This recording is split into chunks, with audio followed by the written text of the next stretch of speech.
Boa noite a todos. Hoje nós vamos ver o roteiro 6 que fala as palavras de vida eterna. São ensinos diretos de Jesus. E a passagem é esta que está em João, capítulo 6, versículo de 66 a 69. Desde então, muitos dos seus discípulos tornaram para trás e já não andavam com ele. Então disse Jesus aos 12: Quereis vós também retirar-vos? Respondeu-lhe, pois, Simão Pedro: Senhor, para quem iremos nós?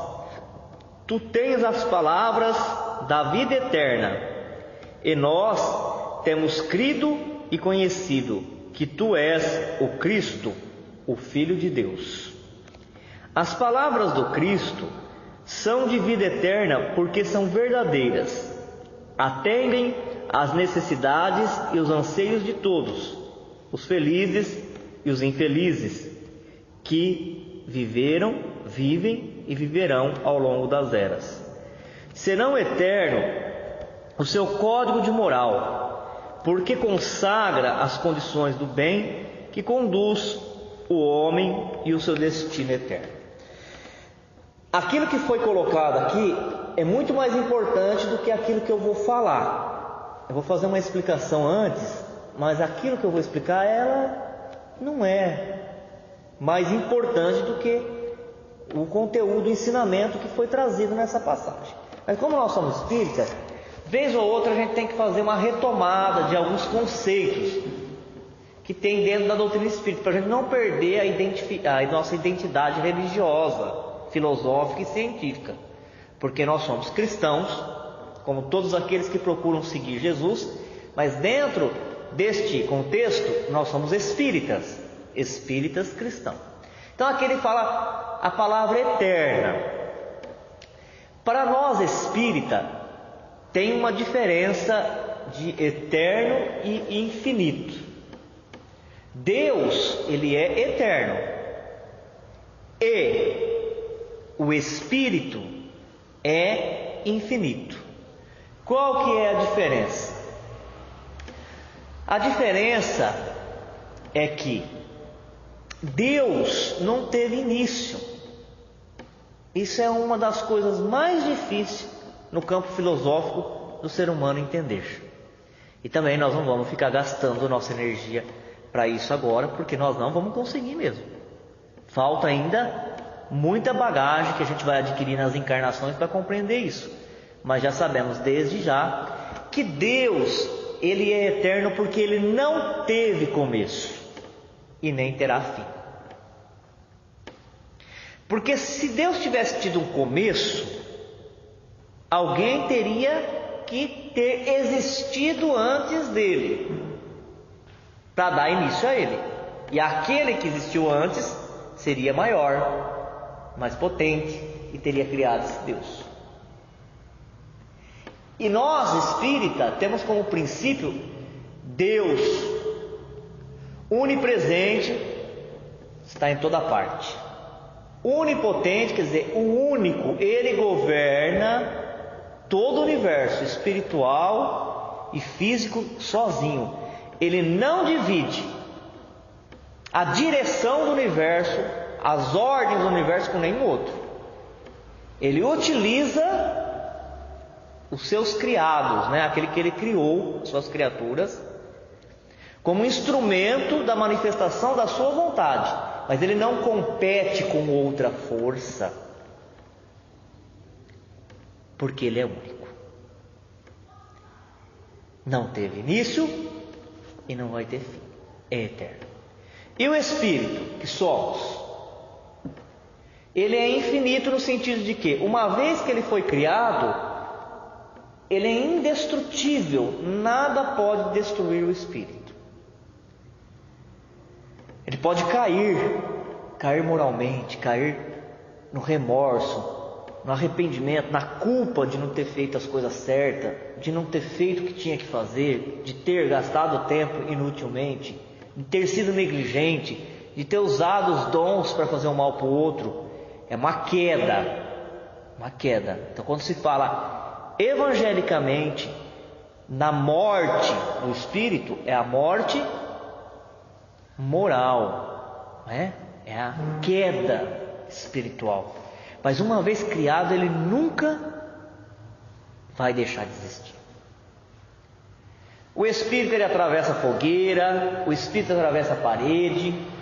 O espírito não é destruído nem com gelo, nem com fogo, nem com uma explosão nuclear. Nada pode destruir o espírito, nada. Mas ele foi criado. Quem criou o espírito?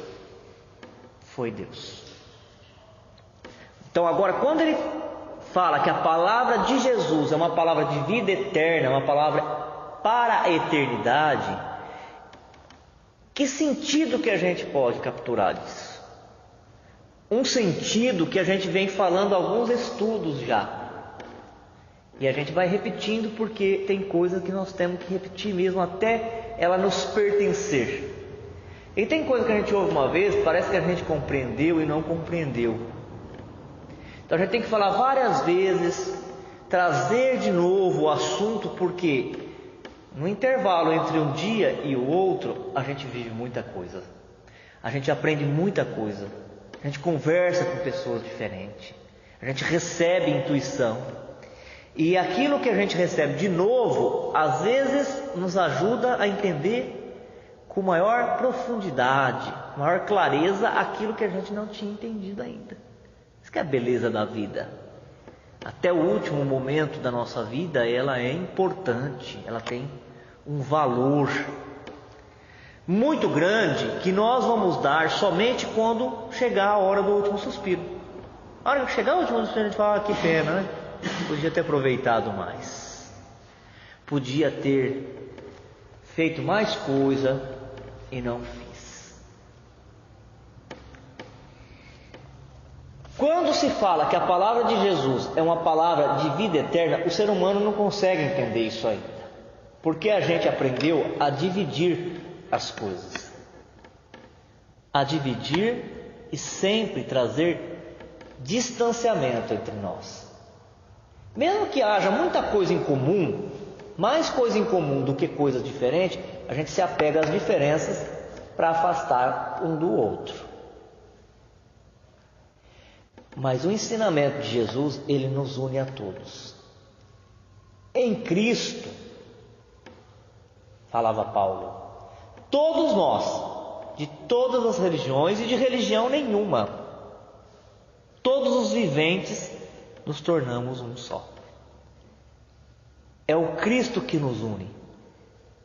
Mas aqui não é o Cristo Jesus que muitas vezes a terra aprendeu a venerar como um homem ou como um semideus, que eu tomando ele para mim ou dizendo que ele é meu ou que eu sou dele, faz com que eu seja diferente do outro. Mais uma vez, a gente procura sempre diferenciar, porque parece, para o psicológico do ser humano, da humanidade, vai desaparecer isso, mas ainda parece que para eu ser feliz eu tenho que ser diferente do outro, mas diferente no sentido de ser melhor, ou então de quando eu não consigo ser melhor, eu tenho que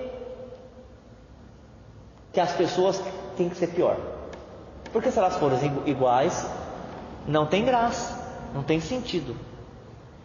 Mas o Cristo que nós estamos falando aqui nos nossos estudos, o Jesus vivo do Evangelho, é o ensinamento, olha que coisa grandiosa isso, é o ensinamento do pensamento da vontade de Deus. Pensa numa coisa dessa, como é maior do que uma religião. É maior do que uma religião, maior do que qualquer coisa que o homem possa criar. Porque Deus é gigante. Deus é gigante. O homem que achava que Deus é o Deus da terra só, né? Que a terra era o centro do universo, vai descobrir que se Deus fosse um homem, ele estaria sentado almofada em algum lugar do espaço e tocando só os pezinhos na terra.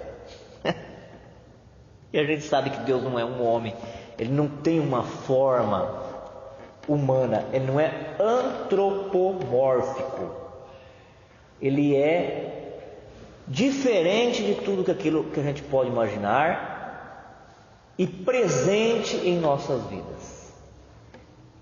Veja como que nós estamos adormecidos. Nós estamos tão adormecidos que nós não conseguimos ver Deus nas nossas vidas. Ele é presente, Ele é uma força poderosa e nós não conseguimos ver. No estágio evolutivo que nós estamos adormecidos. É como se a gente estivesse ainda congelado. Vai descongelando devagar, vai aquecendo o coração, ampliando, alargando as possibilidades para poder compreender Deus. No livro dos Espíritos está colocado assim: é dado ao homem ver Deus? E os Espíritos respondem: na medida que o Espírito vai evoluindo, e o homem é Espírito, né? O Espírito vai evoluindo, ele vai mergulhando na intimidade de Deus, mais íntimo de Deus ele vai ficando, mais próximo. Então, o homem é aquele escolhido para ver Deus face a face. Agora, Deus não tem forma igual a nossa, então qual é a face de Deus? Não pode ser a de um homem, não é de uma planta, não é do animal. Então a gente vai entender que esse ver não é com o olho físico, é o compreender, né? É o sentir esta força. E por que os Espíritos falam que o homem é escolhido? A mesma mão que fez o homem não fez o cachorro, o gato, não fez as plantas? Por que ao homem foi dado ver Deus face a face? Mais uma vez, só os princípios que a doutrina espírita professam é que nos permite entender isso. É porque existe um processo de evolução. Eles também verão, mas eles terão que passar pela humanidade. E na humanidade desenvolver sensações e sentimentos novos para poder compreender Deus. Jesus é um espírito de elevada envergadura. Quer dizer que entre nós e Jesus tem uma distância muito grande, gigantesca.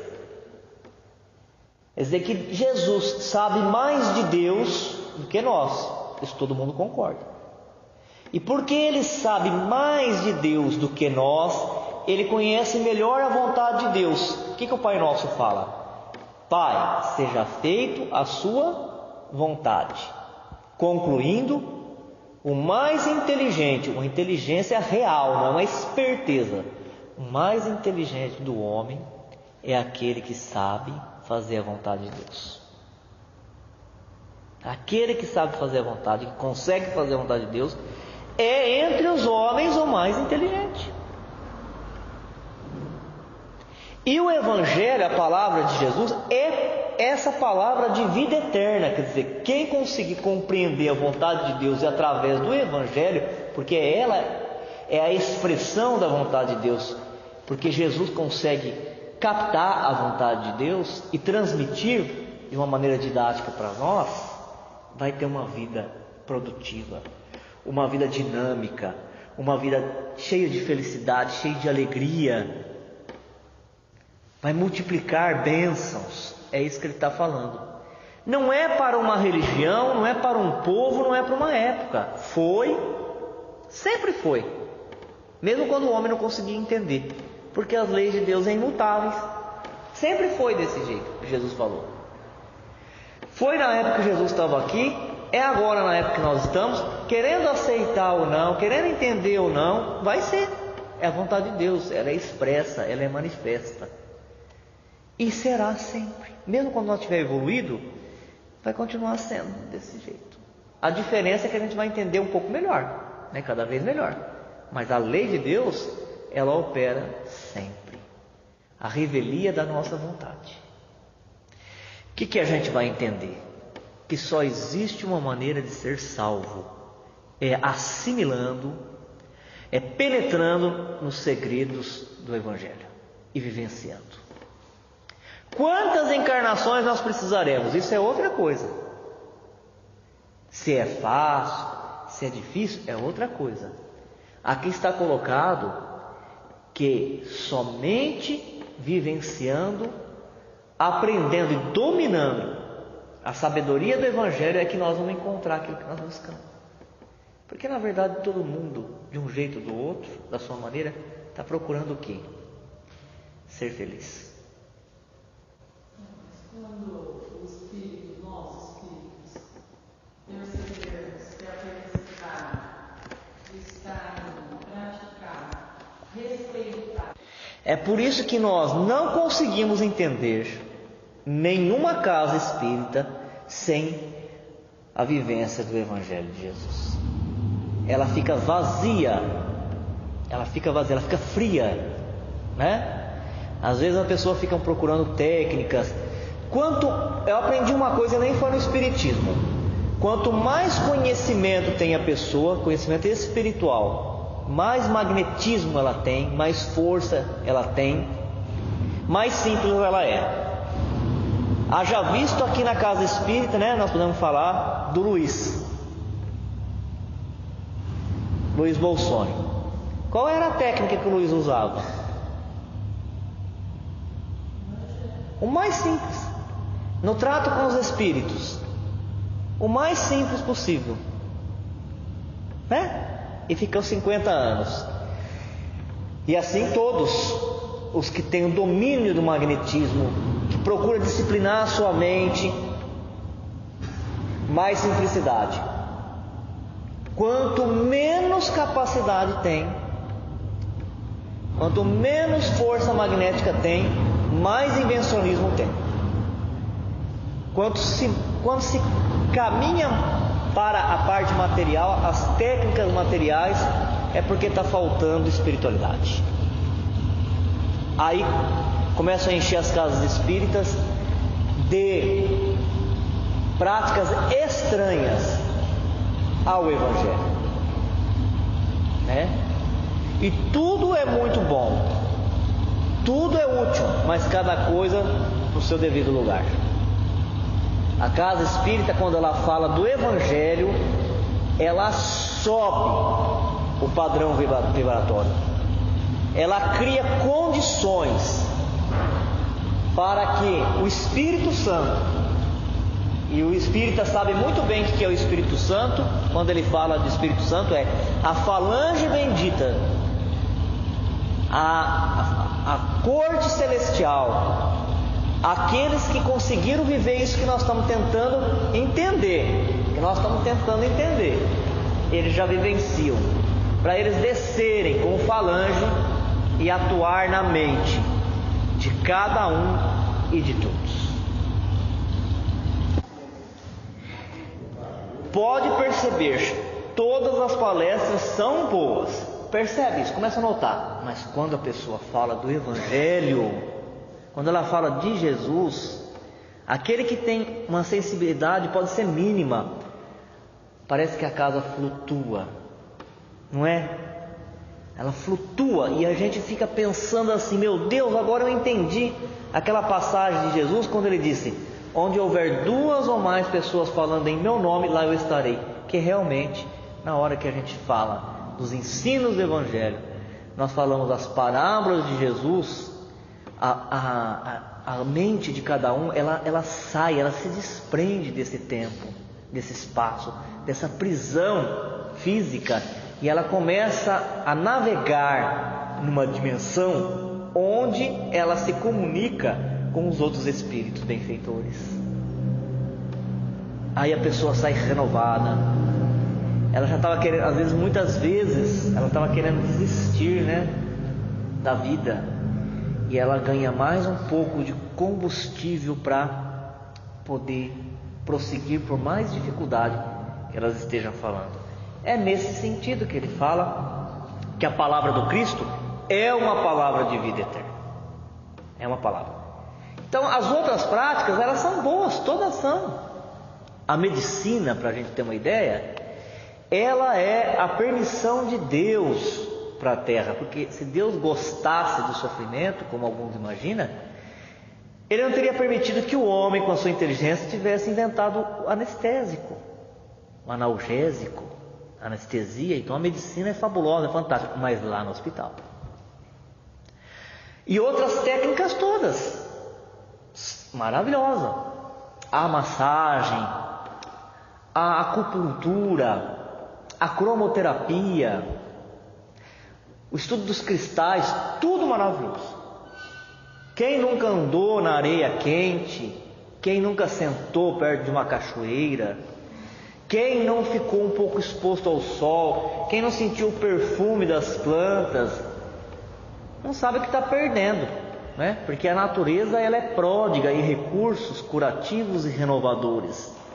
Mas na casa espírita, na religião, é o Evangelho. Não tem cabimento ser outra coisa. Sabe por quê? Porque outras coisas podem ser em qualquer lugar, mas a vivência da espiritualidade e do Evangelho é na casa espírita. Se a gente deixa de fazer isso nela, para fazer outras coisas, para preencher o tempo do dia, da atividade do dia, da semana, nós estamos nos desvirtuando do propósito essencial e fundamental. Ah, mas o outro faz, deixa fazer. Faz aquelas filas enormes, porque é novidade, porque é curiosidade. Daqui a pouquinho desaparecem dali, surge uma outra novidade, como diz o Raul Teixeira, né? E pulam tudo para outra. Mas aquele que permanecer, não sei quem, mas aquele que permanecer fiel ao Evangelho de Jesus, vai alcançar a vitória e a estabilidade até o fim, porque ela é a palavra da vida eterna, não tem outra. Mas ela é muito simples, mas ela é a expressão de Deus. Não foi isso que os espíritos responderam a Kardec? Deus adora o simples. Deus adora o simples. Só que para ser simples tem que ser muito sofisticado. Tem que ser muito sofisticado para ser simples. Não é qualquer um que consegue ser simples. Como que chama aquela moça que é o máximo de etiqueta? Não de supérfluo, de futilidade, de etiqueta mesmo. A Glorinha Calil.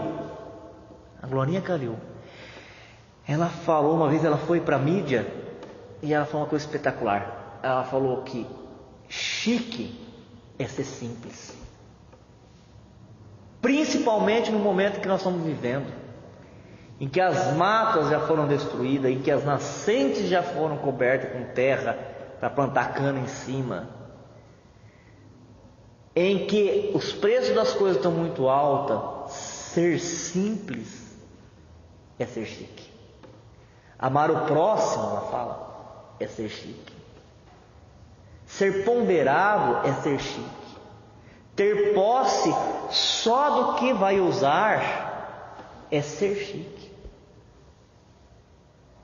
E na religião nós temos que tomar cuidado, para a gente não ficar pulando de galho em galho, de moda em moda, né? Porque ela se desfaz todas e ela se esvaziam. Mas o Evangelho é a luz imperecível que haverá de iluminar todo mundo.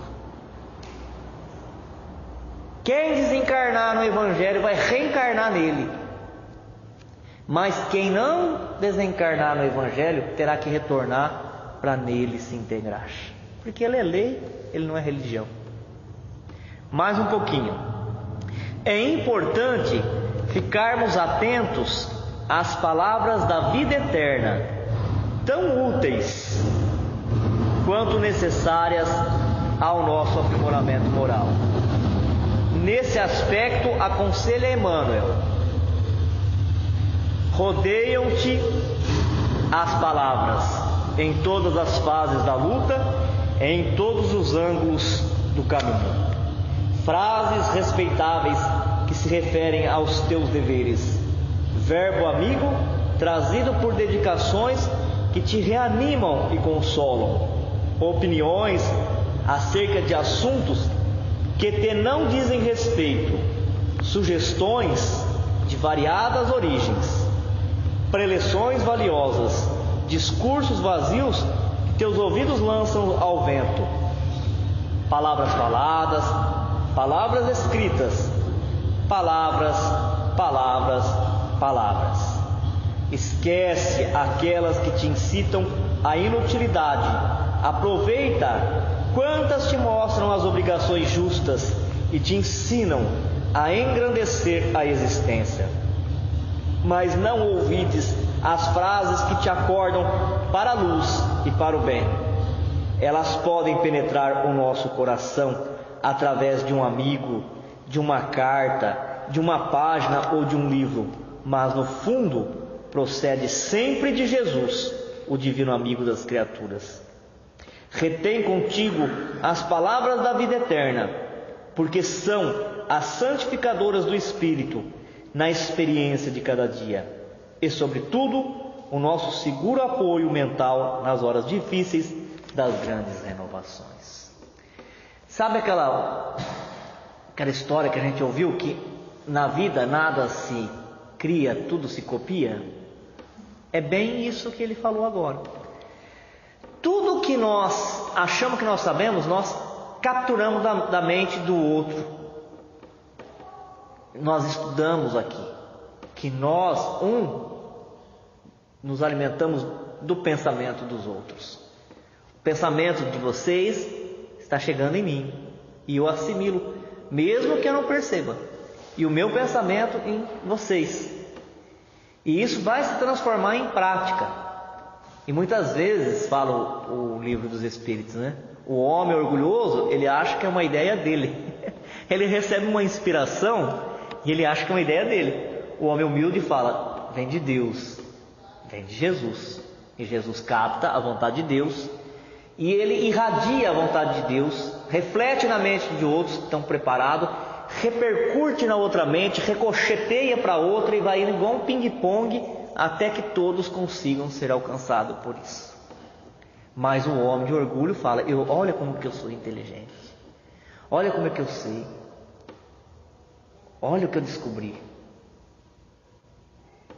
Na mediunidade nós já vimos alguns exemplos disso, né? Porque eles mesmos falam. O Gasparetto, quando começou a pintar, e ele achava que ele estava fazendo aqueles quadros maravilhosos, e eram os espíritos que faziam através da mediunidade dele. Não era o Gasparetto, não, é aquele baiano, o Medrado. Faz tempo que eu não vejo, eu não ouço mais, né? O José Medrado, ele disse que ele achava o máximo, tá? Pintando aquilo, e não falava que eram os espíritos.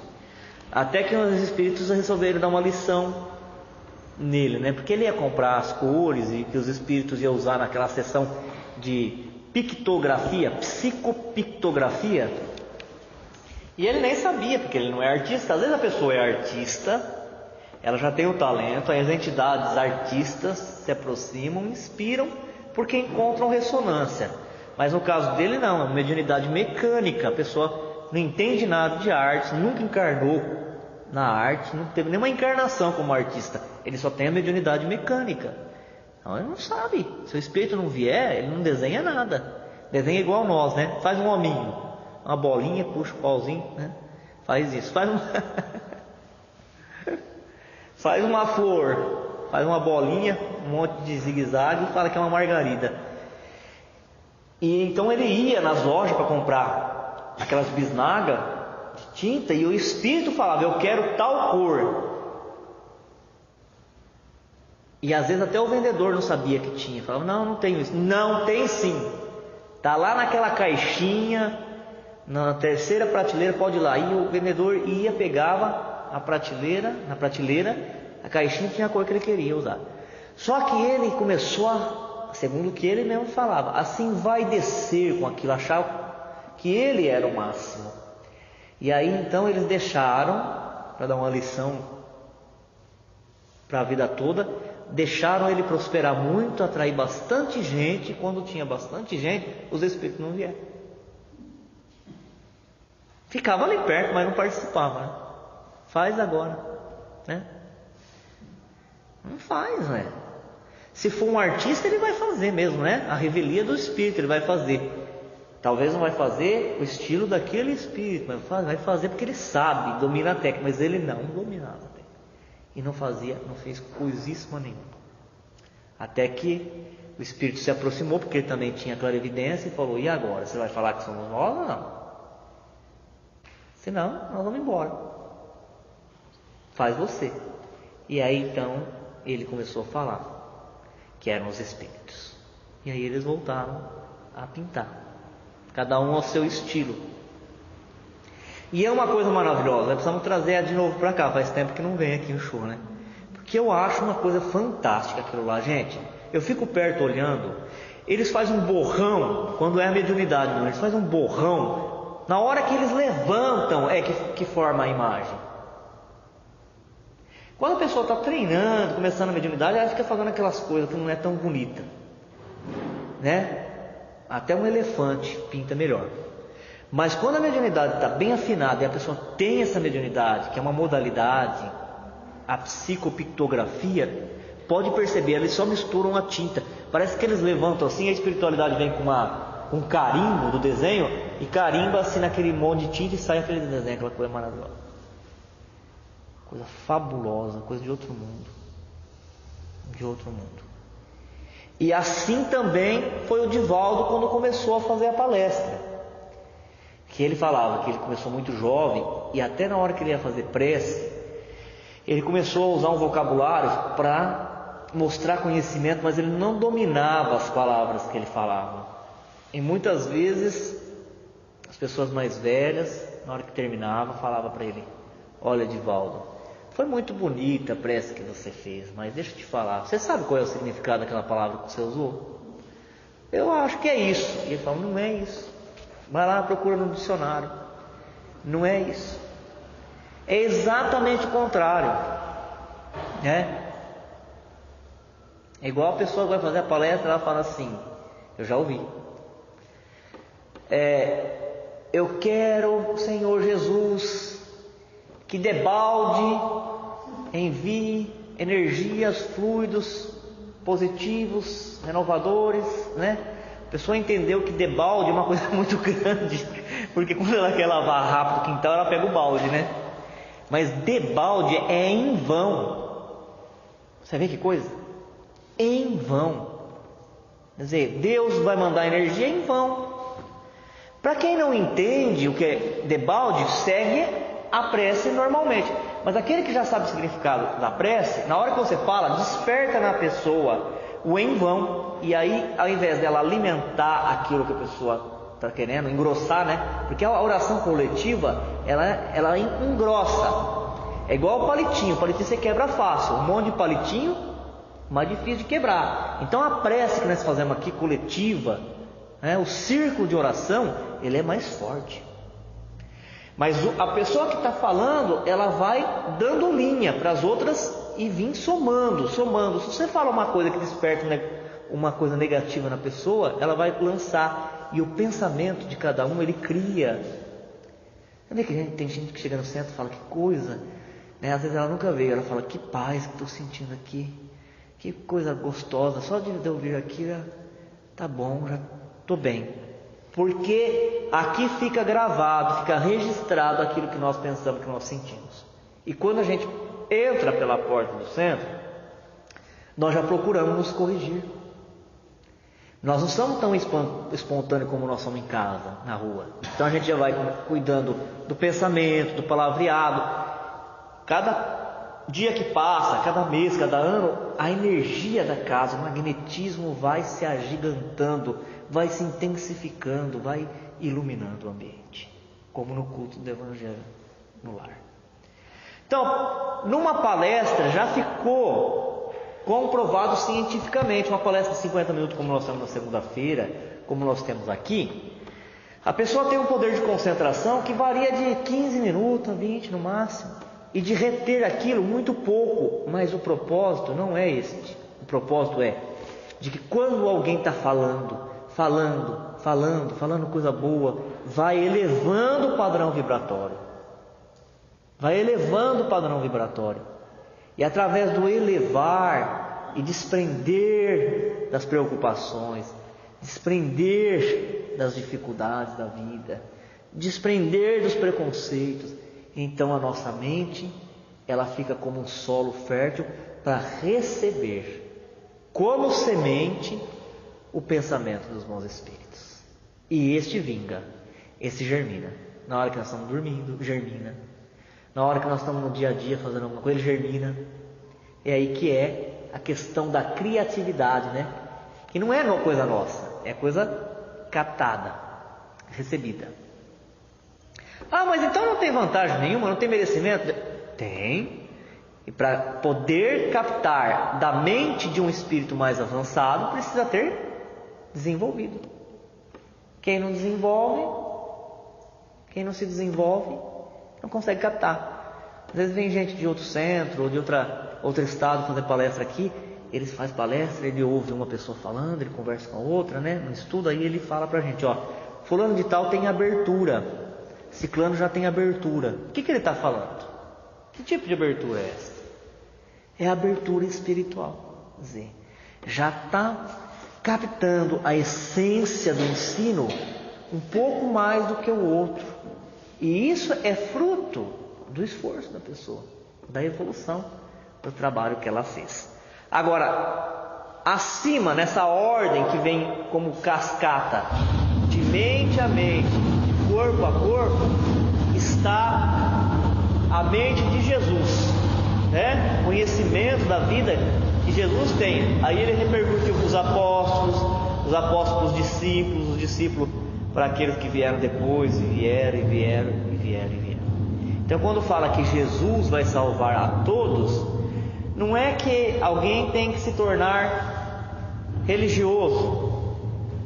Alguém vai falar assim, eu aprendi pegando o evangelho aqui, né? Aprendi com o evangelho. Não é isso. É que vivendo, o pensamento vai passando de um para o outro, vai multiplicando, vai irradiando, vai chegando, mesmo que a pessoa não saiba, vem de Jesus. Quem passou pela escola, quem já passou pela escola, fez primeiro ano, segundo ano, terceiro ano, quarto ano,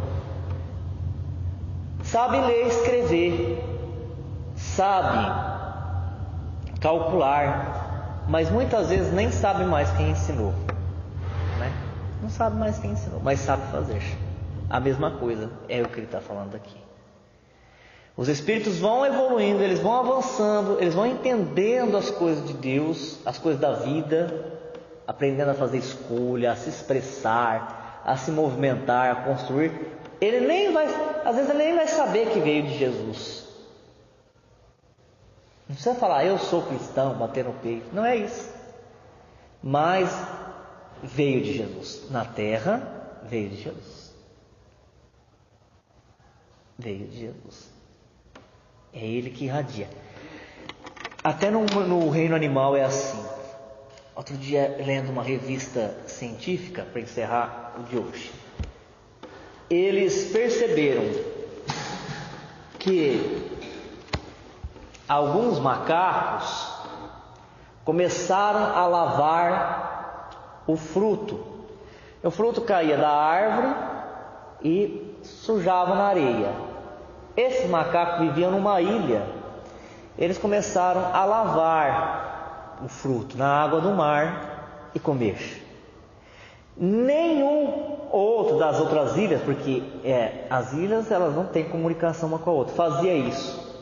Depois de um tempo, os macacos, mesmo aqueles que não tinham contato com o outro, eles estavam fazendo isso.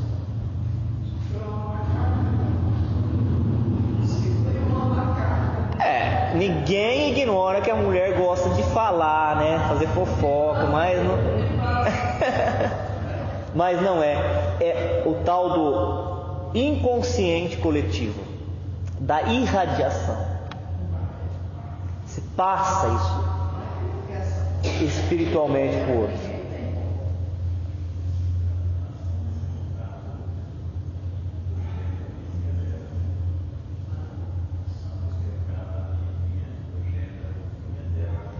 É garapa. Aquele que ficou aqui o tempo todo, né, ouvindo, na hora que sair vai ter direito a um copo, só um copo. Depois, se quiser o segundo, vai ter que pagar. O Tião ficou contente, hein, Tião, agora, hein? Ficou alegre, hein? Ganhou o prêmio, você viu? Você teve paciência, você ficou até o final, você reservou uma vaga para ir dia 28 na palestra do Divaldo, vai ganhar um copo de caldo de cana na hora que sair. Eu não sei se é caldo de cana ou se é algodão doce.